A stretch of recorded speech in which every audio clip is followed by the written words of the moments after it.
Zonja dhe zotërin, përshëndetje dhe mirë se erdhët në këtë hapësirë më të në ekonomi. Ditën e sotme do të flasim sa i përket çmimit të naftës në vendin tonë. Ndërkohë që në bursat ndërkombëtare është në nivelet më të ulta historike, në vendin tonë vijon që të ngelet në nivelet më të larta në botë. Për shembull, ne renditemi krahas Danimarkës, Zvicrës, Liechtensteinit apo Hong Kongut. Jemi ndër 4 apo 5 shtetet me naftën më të shtrenjtë në botë. Do flasim mbi këtë temë me kolegun Lorenz Rabeta, kënaqësi që të kam studio. Gjithashtu kam edhe zotin Pano Soko. Pano, kënaqësi që ju kam studio. Mirë se t'jeta. Pano, siç e thash edhe pak më herët, kemi një ekonomi si kjo e vendit tonë që kemi trajtuar shpeshherë së bashku me naftën më të shtrenjtë në botë. Pse kemi ndër më të shtrenjtat në botë? Shiko, janë do ndarë në dy pjesë analiza. Pra, pse kemi më të shtrenjtën, është tjetër gjë, dhe janë faktorë tjerë që ndikojnë tek fakti pse kemi më të shtrenjtën, dhe pse nuk është elastike që të reagojë sa herë që reagojnë tregjet, ose më saktë nuk reagon në ulje sa herë që tregjet ulen, ky është tjetër gjë. Këto janë dy elementë që ndryshojnë nga njëri tjetri. Flasim për të parën sa i përket pse kemi kaq shtrenjtë dhe e dyta tek çmimet e bursave pse nuk ndikon më njëherë, është një pyetje tjetër, po. Atëherë, pse kemi më të shtrenjtë sepse ngarkesa fiskale që ne kemi vendosur naftës është ndër më të lartat në botë.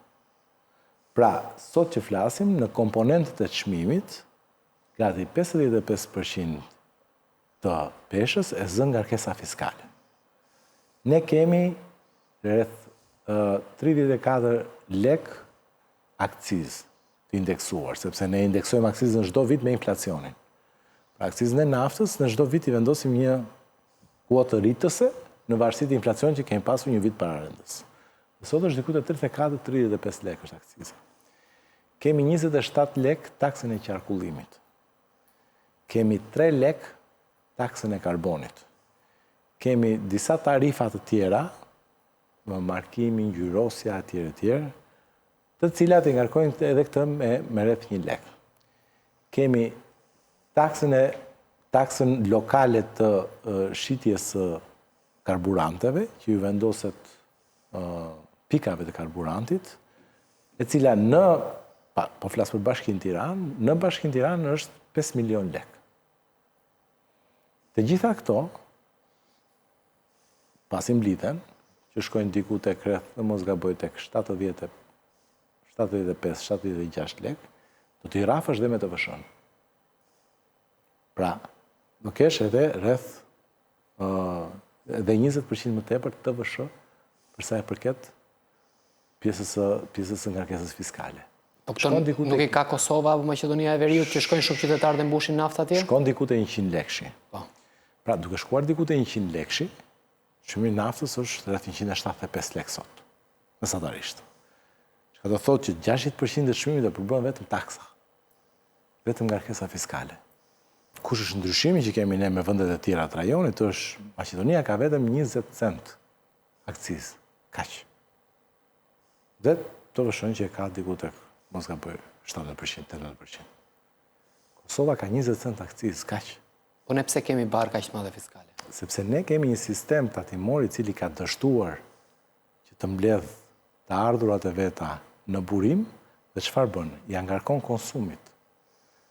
Pra çfarë do thotë? Shteti në një botë ideale ose në një shtet normal do të duhet që të gjithë barën fiskale të nevojshme për t'ia mbledh të qytetarëve do të duhet ta kishte deleguar aty ku buron e ardhura.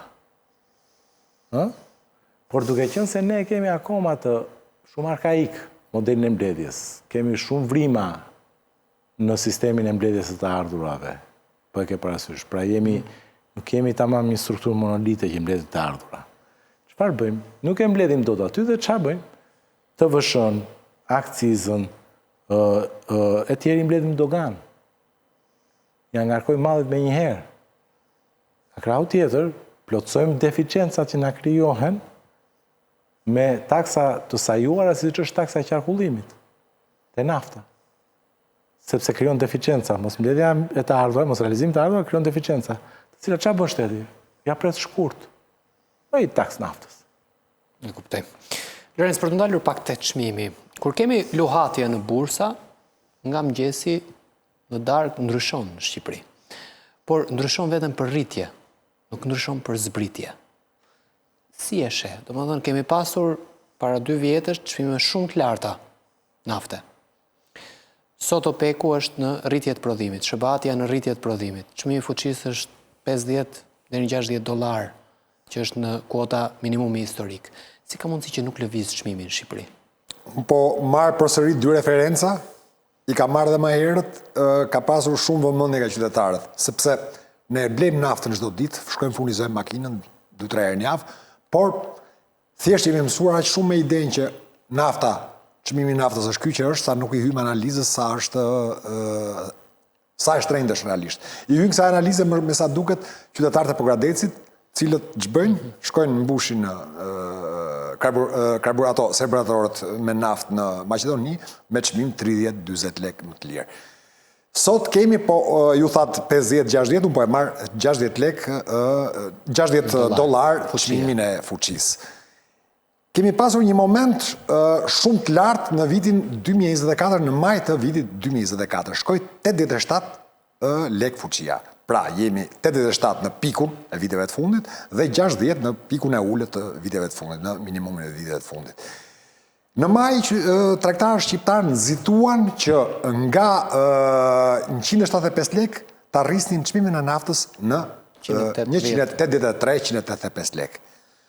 Me arsyetimin sepse u rrit, po të nesëmen, flasim për të nesëmen, pas nesëmen, me arsyetimin se u rrit në tregjet globale. Ndërkohë që, pra, kishim çmim fuqie $87 me çmim pakice në Shqipëri 183 lekë. Sot e kemi, po marë kuotë, po ja u falë kompanive të naftës, $60 është një qik më e ullët në fakt, dhe kemi ama çmim 175 lekë. Pra ka qenë $87 fuqia, ishte çmimi 183 lekë, sot është 60, sot është çmimi 175. Atëherë përse vetëm 8 lekë?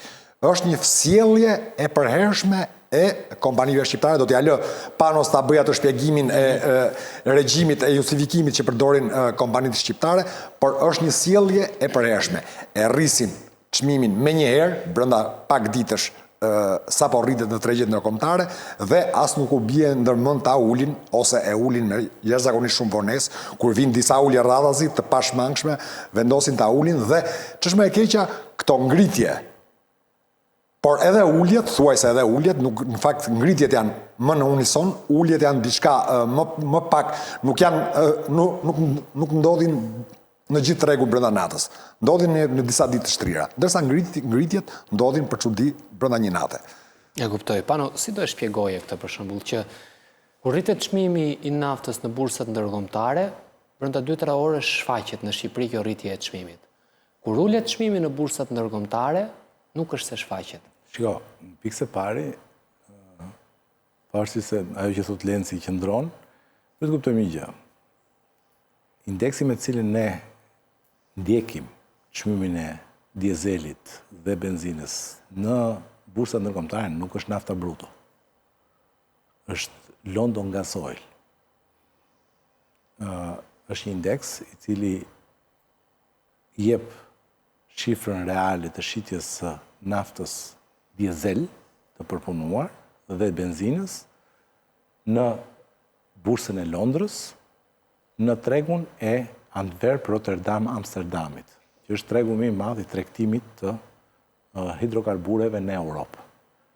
Pra ky është indeksi që përdorim ne. Çfarë është indeksi? Është e matë me ton, me dollar për ton, dhe sot që flasim për shembull është diku te $601 për ton, që është në nivelet më të ulta që ka pasur ndonjëherë.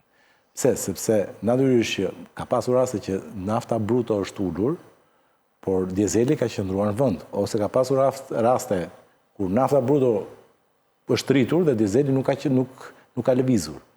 Pra, nafta e rafinuar është ajo që na duhet. Më kupton? Ka një lidhje, ka një korelacion mes naftës bruto dhe naftës rafinuar, sepse natyrisht nafta e rafinuar del nga nafta bruto. Pra, dizeli del nga nafta bruto, nuk diskutohet. Por jo detyrimisht reflektimet janë në të njëjtën kohë. Pra, dizeli mund të reflektojë një sjellje të naftës bruto edhe pas 2 muajsh. Por duke qëndruar tek ajo që përmendëm, është e vërtetë që ky konstatim qëndron dhe për London Gasoilin. Pra në London Gazoli sot është në kotat historike. Pra historike, po themi paktën për 2 vitet e fundit, është në nivelet më të ulta. Po të shikoni atë kurbën, ka mbi një vit të ca që vetëm bie. Dhe nuk reflektohet tu tek ne. Pse nuk reflektohet tu tek ne? Natyrisht që operacionet që ndodhin në tregjet ndërkombëtare dhe luhatit e çmimeve do të duhet që ose më saktë gjejnë reflektimin më të mirë në një treg elastik, në një treg konkurencial, ku ka konkurrencë, kur operatorët për të përfituar sa më shumë mundohen që t'i përshtaten tregun me qëllim që të rrisin shitjet. Tregu jon nga i specifik. Tregu jon në import nuk është konkurencial, është monopol. Sot në Shqipëri importon vetëm një kompani. Është Kastrati Oil. Është i vetmi importues sot në Republikën e Shqipërisë. Nuk ka një importues të dytë. Ai mbulon, mos gaboj, diku tek 95%, 96%, 4% janë importues specifik, që nuk dalin treg, po thjesht importojnë për nevojat e veta, mund të jetë ushtria shqiptare diçka e tillë. Pra, ky është problemi i parë që kemi ne. Çfarë ndodh kur kemi treg monopol? Kur kemi një situatë monopol në treg? Monopoli sillet sipas interesit vet, jo sipas sjelljes së tregut. Dhe ai mundohet që të kapitalizojë duke fituar vet këtë rënje të çmimit. Ai vërtet e blen më lirë, por nuk ta shet ty më lirë. Këtë diferencën e çmimit e fut në xhep. E fiton vet. Dhe për çfarë shumash mund të flasim në këtë aspekt? Domethënë miliona, qindra miliona euro në vit. Qindra miliona euro. Jo qindra miliona lek, po euro. Euro.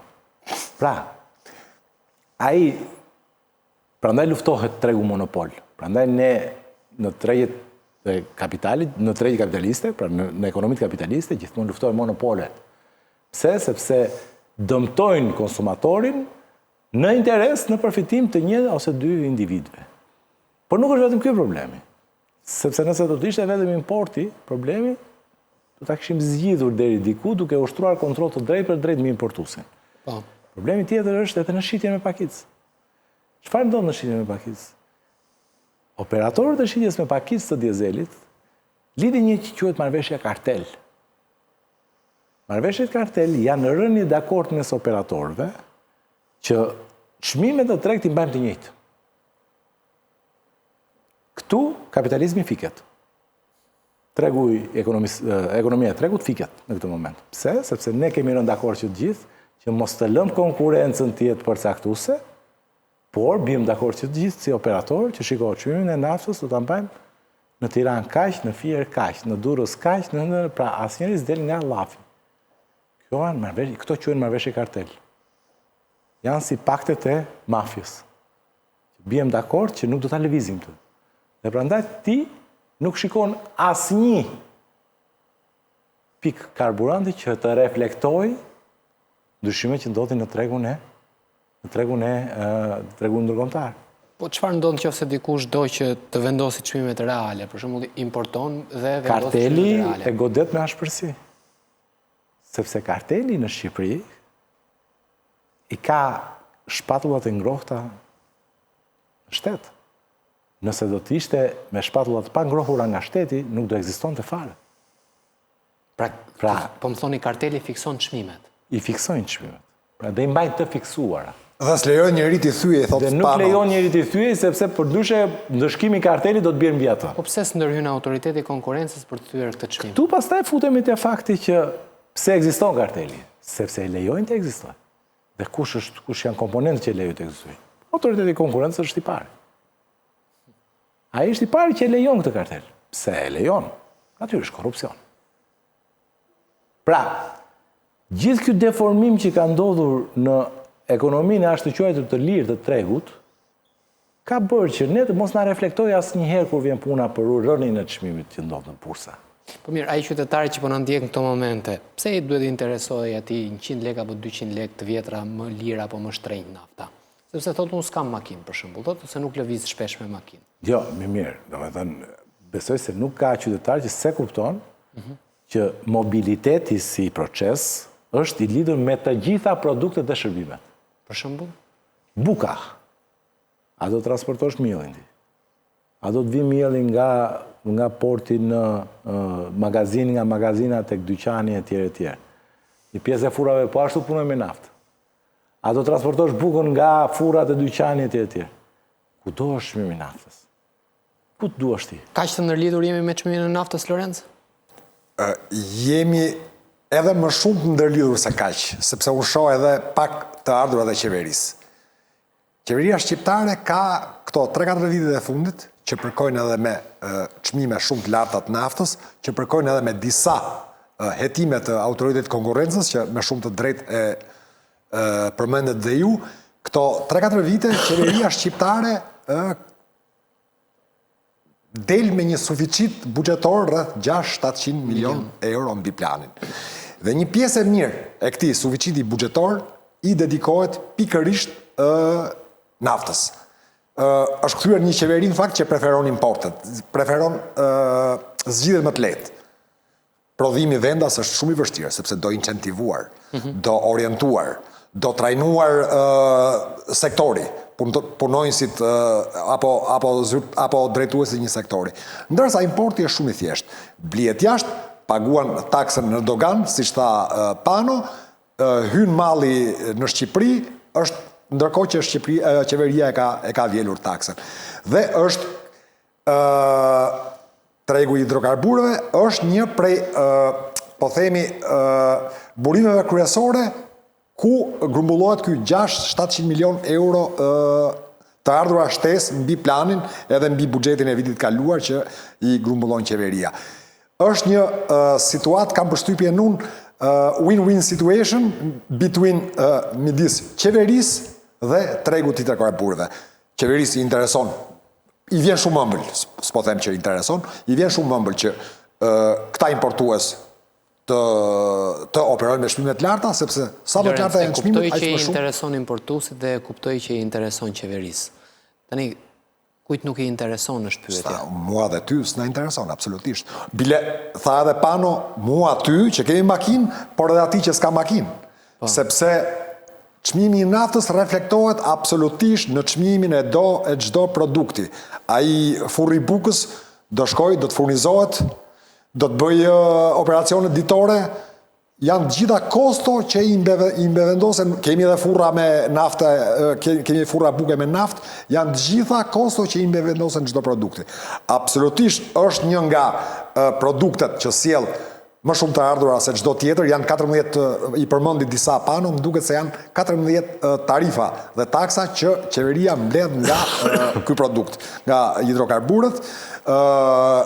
Mbledh shumë, domethënë, mbledh rreth mbase edhe më shumë se 100 lekë për litër, hedh të ardhurar në buxhetin e shtetit dhe, po themi, nuk i vjen fare keq që çmimi është i lartë, sepse sa më i lartë jetë çmimi, thash, aq më shumë taksa mbledh qeveria nga ky produkt përmes këtyre taksave, përmes këtyre thuajse 14 taksave. E kuptoj.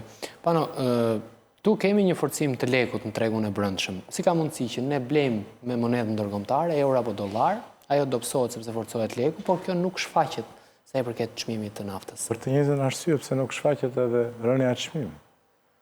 Pa duhet të kuptosh një gjë që kur tregu operon në marrëveshje kartel, i këputen të gjitha lidhjet që ka me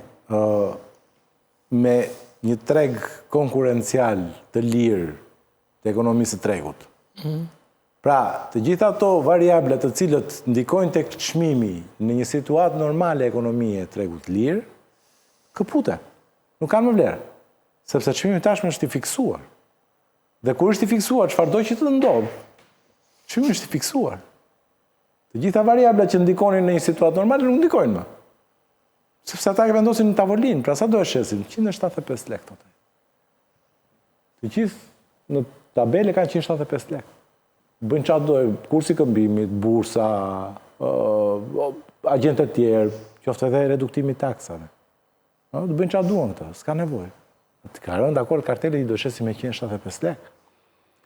Ky është problemi që ofron, pra të gjithë këto komponentët që ne i përmendim ore shi, ka rënë në bursë, po ka rënë dollari, ka rënë në euro, ka rënë të gjitha këto, dhe kur janë puna këtu nuk reflektohet fare.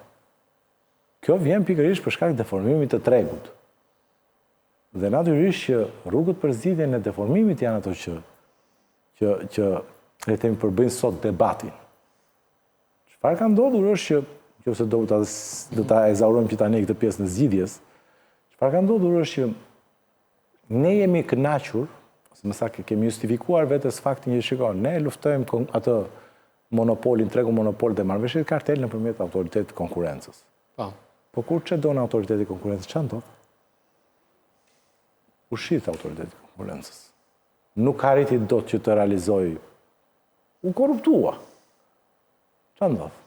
Paguajnë qytetarët, apo jo? Zgjidhja që është ofruar është tepër një zgjidhje e cila i hap hapësirën e duhur këtyre për ta legjitimuar atë që po bëjnë.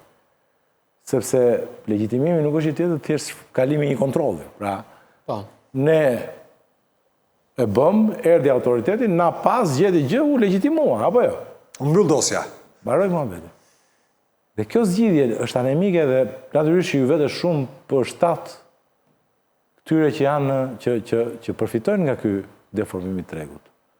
Ajo çka unë kam propozuar me kohë është nëse të gjitha këto levat që ne kemi në dorë për të shpërbër monopolit apo kartelet aty ku lindin, se nuk është vetëm kjo. Për shembull, ti ke kartele ke edhe tek sigurimet. Kartel është. Bin dakord, gjithë i shikoj. Po ndryshon 1000 lek polica e Alpsigut me policën e Insigut. Ku diun, më thonë një, Ansigut. Po ndryshon 1000 lek. Zero. I kanë fikse. Shmarrveshje kartele. Dhe raportën treg secilës, ë? Të gjitha. Çmimi është fiks. Të gjithë luajnë vetëm me kush ka më shumë marketer që të kapi treg. Po këto janë ashiqare. Tani çfarë do ndodhte? Çfarë do të ndodhë? Nëse nuk e prish dot me këto mekanizma që ti ke në dispozicion sot, futu vetëm. Dhe ky është propozimi që bëjmë. Që ne bëmë edhe në fushat kur debatua për çështjen e çmimit të naftës. Se një diskutim ishte, vërtet i thua që të reduktojmë taksat. Po, nga 14 tarifa taksa. Po, të heqim të taksën e qarkullimit, se është pasense, vërtet është pasense. Se marrim 3 herë, këtu, marrim edhe tek makinat, të regjistrimi, e marrim edhe, paguajmë edhe tarifat e rrugëve. Më kupton? Të njëjtën taks 3 herë. Tani, vërtet, po sa e sigurt je ti që ta reflekton ai në çmim? Je i sigurt ti që ta merr 300 lekë siç e merr, se është 27 lekë, herë edhe 5.2 lekë që është të vëshëja është 32 lekë. 32.4 lekë. Tani këtë 32.4 lekëshin, 324 lekë, je i sigurt ti do të zbresin në çmime? Që do ta shohësh në tabelë nga 175 lekë në 142.6 lekë? Je i sigurt? Unë s'jam i sigurt. Se do ta shohësh në çmim. Maksimumi mund të shkojë në 100 të ulur, pra nga 175 të 165, dhe pjesën e do fuzin në xhep. Pra, lënia në një situatë të tillë të tregut edhe incentiva, edhe iniciativa të cilat do të shkonin në shërbim të qytetarit apo për uljen e çmimit nuk reflektohen. Dhe propozimi im ishte i thjeshtë, futu në treg shteti. Si të futet shteti në treg? Do të japim përgjigje kësaj pyetje faktikisht, çfarë mund të ndodhë? Rikthehemi pas një hapësire reklamash.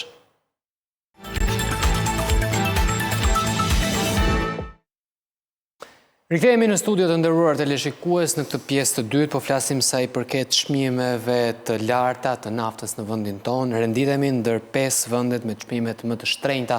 Do të kalojmë tek një zgjidhje, por edhe tek një problem tjetër, pse ne zhdoganojmë më pak se Kosova kur kemi më shumë makina se Kosova. Pano, po zgjidhja ju thatë që e keni propozuar është të hysë shteti si aktor në treg. Atëherë, nëse tregu nuk i bindet ligjësive të tregut. Po. Pra aktorët deformojnë sjelljen e tyre për interesat të personale të disa individëve, atëherë shteti duhet të marrë në dorë situatën duke futur një operator në treg i cili operon në kushtet optimale, me normat optimale të fitimit. Dhe çfarë ndodh? Një aktor shtetëror i cili do të fusë, do të importonte naftën vetë. Një kompani shtetërore. Mesazh sot është me $600 toni. Do të aplikonte barën fiskale të reduktuar, sepse ka nevojë të reduktojë ajo bara fiskale, pra të hiqja të 32.4 lekshin. Më kupton? Sot do të kishim një çmim gati sa Kosova, ndoshta diku tek 10-15 lekë më shtrenjtë se Kosova. Pse? Një aktor shtetëror nuk ka interesin asnjë individi.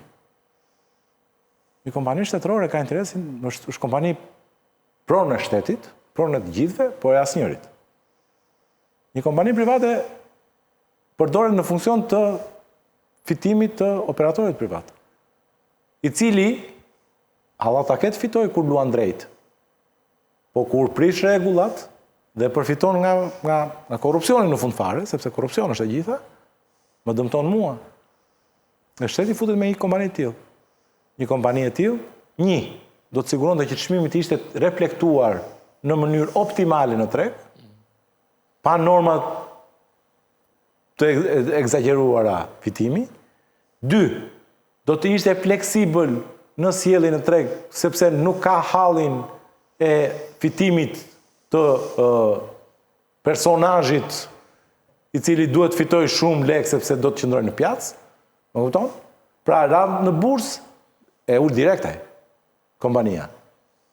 U ngrit në bursë do të reflektohet rritja. Por do të kesh një çmim fleksibël në bazë të sjelljes së produktit në bursë, në tregtin ndërkombëtar. Dhe e treta, të gjithë ngarkesën fiskale që ja shkarkon produktit do ta reflektojë. Dhe unë them që në qoftë se një operator shtetëror, një kompani shtetërore sot, do ta importonte naftën vet, do silte këtu. Me sa mendoni se do të shiste? Ta them unë me 1550 lekë. Ka të do shiste në mes Tiranës aty. Me këto taksa që kemi ne. Maksimalisht? 1550 lekë do ishte nafta sot. E nëse ti do t'i ulë edhe ato 32 lekë, do shkon në 1250 lekë.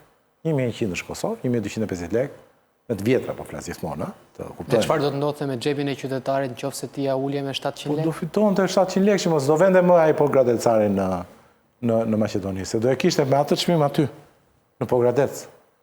Te pika shtetërore. Dhe kush është mesazhi?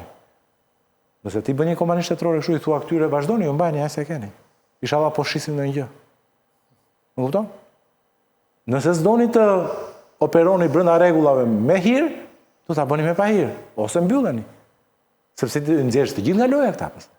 Se nëse ti e ke naftën me 1500, ky e ka me 1750, te kush do shkojë qytetari? Pa ka ndonjë vend që e bën këtë, se kjo ngjan paksa sikur është sjellja agresive që duhet marrë shteti në momentin që preket interesi drejt për drejt i qytetarit për shkak të abuzimit. Shteti duhet të jetë agresiv në mbrojtjen e interesit të qytetarit. Po pse mos bëjmë atë që bëjnë amerikanët shpeshherë, fusin lojë autoritetin e konkurrencës, shkojnë gjyq dhe ndajnë kompaninë. Na çedon. Çedon. Na ka çeduar. E kemi autoritetin e konkurrencës më. Deri tani e kemi sot që flasim. E kemi, më aty e kemi. Nuk e ka rregulluar dot tregun. Se unë du shoh produktin, nuk du shoh punën që bën ai 8/4. Jo, s'ka vënë ndonjë gjobë, s'ka vënë asnjë gjobë. Pra, unë du produkt, a më ka rregulluar tregun? Jo, tregu ka madje është kalcifikuar në qendrimin e vet kartel. Është kalcifikuar, po them unë, në qendrimin e vet kartel. Që mos them tjetrën, që futja një kompanie shtetërore do të hajte edhe dy halle të tjera. Një e para futin e dorës te çmimi i naftës. Sepse fusin duar te çmimi tek cilësia e naftës. Fusin duar te çmimi te cilësia e naftës. Kuptim. Po, e përzien naftën. Me solar, me vaj të djegur, me çdo gjë tjetër që mund të përzihet nafta. E përzien naftën. Dhe ti se di se çfarë hedhën në serbatoar. E di më saktë, e di motori jot, se ti nuk di, ti paguan për naftë. E para dhe dyta pompat i ke, po ti matësh korrektisht, në mënyrë korrekte, gjitha pompat, të gjitha e ke me minus. Ai të thotë që të hedh 1 litër, si me minus. Ai të thotë që të hedh 1 litër aty, ti paguan për 1 litër naftë, kur në fakt ti ke marrë 0.8, 0.9 litra. Ë? Sepse janë edhe këto dy halle të tjera që kemi ne, kemi vetëm çmimin tek nafta. Futja një operatori të tillë, për sa kohë që tregu nuk po rregullohet, nuk po e korrekton të tregun ti. Është më i madh se aty. Natyrisht interesat janë miliarda dollar. Pra tregu i naftës ka diku te $1 miliard që sot. Që sot që flasim. Interesat janë shumë të mëdha, unë e kuptoj, dhe para janë lojë shumë e madhe. Edhe xhepat mushen me shumë para. Tani, si do ta rregullosh të? Fut operatorin shtetëror dhe le të vazhdojnë ta. Ti hedhi naftë solar, të mbajnë pistoleta me 90%, me 0.9 litra tregon aty 1 litër, të mbajnë çmimin e shtrenjtë, bëjnë çfarë duan. Fut një operator shtetëror. Për të ndalur te këto që tha Pano Lorenz, pra nafte përzier, që nuk e dim se çfarë hedhim në përsarbratore, pompa thot 1 litër, po ka hedhur 0.9, 0.9 e pak, çmimi ndryshon bursën ndërkombëtare, por këtu zor se ndryshon. Kemi edhe një gjë tjetër faktikisht, që doja si e sheh, si e shpjegon. Kosova është një vend që ka më pak makina se ne, se ka më pak popullsi se ne, dhe në krahun tjetër zhdoganon më shumë naftë se Shqipëria. Është e vërtetë? Këtu bazohet kjo akuza, ose këto akuzat cilat sa po përmendi Pano, këtu bazohet akuza për përzierjen, këtu bazohet akuza për ato truket tek pistoleta e karburanteve, është në akuzë tregu se kryet një evazion shumë i madh me naftën, me këtë produkt kaq shtrenjtë dhe kaq të konsumueshëm. Kemi rreth 950.000 makina, ka shumë më pak Kosova, rreth 600 kanë përshtypjen, dhe zhdoganon naftë shumë më tepër se ne. Nuk qëndron fare, nuk ka si të qëndroj në asnjë lloj këndi që ta shohësh. Nuk qëndron edhe se në Shqipëri lëvizet shumë më tepër. Qoftë sepse kemi më shumë sipërfaqe, po qoftë sepse kemi edhe shumë turizëm. Po trumbetojmë turizmin këto kohë, lëvizja, transportin, turizëm është rritur, është zhvilluar. Në asnjë drejtim ta përpiqemi ti paralelizojmë të dy raportet, nuk na shkon. Pra, kemi një pothuajse një provë reale që në Shqipëri diçka nuk shkon. Ose hyn naftë kontraband, ose janë këto solarët që thot Pano. Unë pyes vazhdimisht, disa thonë që janë disa anije që qarkullojnë nëpër Adriatik, ku këto operatorë shqiptarë shkojnë gjejnë atë naftën e keqe, sepse nuk gjen dot naftë keqe në tregjet e licencuara globale, po themi, në tregjet zyrtare. Këtë naftën e keqe duhet ta kërkosh diku. S'mund gjesh në Evropë naftë keqe. Janë të certifikuara të gjitha D5 ato që po aplikojmë në tani. Kemi pas disa lajme ne, për shembull, që janë këto anijet jo me 100.000 ton, jo me 200.000 ton, jo sekuestruan, jo erdhi një anije me flamur kështu, jo me flamur ashtu. Po, s'kemi asnjë. Duhet kishin ulur çmimin në fakt. Po. S'kemi asnjë. Unë kam një tregus tjetër që për herë, po Pano, nëse po të thoshë diçka. Shiko, nafta kontraband, nëse futet kontraband, do duhet të kishte ulur çmimin të paktën. Po pse nuk e ul? Nuk e ul sepse as me këtë, pra do me thënë duke qenë se ne presupozojmë dhe unë mendoj duke matur në mënyrë indirekte. Korpusin e makinave që ne kemi diku tek rreth 25% më të madh se sa Kosova. Numrin e turistëve që ne kemi 1000% më të madh. Ne kemi 10 milion turistë. Me çfarë lëvizin ta kur vinë në Shqipëri? Me çfarë shkojnë nga aeroporti në, pra të gjithë ta kërkojnë mobilitet. Me çfarë mbulojnë mobilitet? Elektrike apo gjë tjetër. Po nuk kam, se s'ke 3000 makina elektrike kemi. Kemi 600.000 makina, 700.000 makina. Pra ne kemi 950 jemi Shqipëra sakt. Okej, jo, po themi që lëvizin në funksion turizmit, okej. Pra, të gjitha këto do të duhet që të ishin reflektuar të paktën të ardhurat tek importet. Këta bëjnë kontrabanda dhe edhe lekët e kontrabandës i futin gjitha në xhep. Të paktën nuk ulin diçka çmimi. Edhe lekët e kontrabandës e fut ai 1800 lekë. Të pasra e fut gjitha në xhep. Dhe është fitim 600 lekë kolosal, që ka ble litri. Sa që ka ble? As 600, 500 lekë. 500 lekë litri ka ble, e shet me 1750, 1250 gjitha në xhep. Do me thënë, këtu abuzimi është jashtëzakonshëm, po tash, për shkak se aktorët që përfshihen në këtë treg janë shumë të fuqishëm, me shumë ndikim politik, prandaj ky treg ka mbetur kështu në jashtë vëmendjes, edhe sa herë që hapet ndonjëherë diskutimi, gjithmonë fillojnë edhe përpiqen për të mbyllur sa më shpejt, më kupton? Sepse operojnë ditën në këtë formë. Mbyllin që mos sa hapësh ti më. E kuptoj. Për ta mbyllur së bashku, pra për ta mbyllur, po e kap një moment diskutimin tek ai mekanizmi që propozoi Pano, të futet një kompani shtetërore. Unë kam ndjekur atë debatin kur ishte bordi i transparencës dhe unë kam një zgjidhje shumë më thjeshtë. Transparencë dhe sa e blen naftën një operator, ai operatori që e sjell, dhe me sa e shet dhe sa fiton. Nëse fiton më shumë se kaq, është shumë e lehtë matet ajo, atëherë kemi diçka që nuk shkon këtu, atëherë ta penalizojmë autoriteti konkurencës e tjerë. Ka një mekanizëm shumë thjeshtë. Lorenz, faleminderit. Pano, faleminderit që të kisha në studio. Zonja dhe zotrinj, ju faleminderit për vëmendjen. Bashkë, mirupafshim.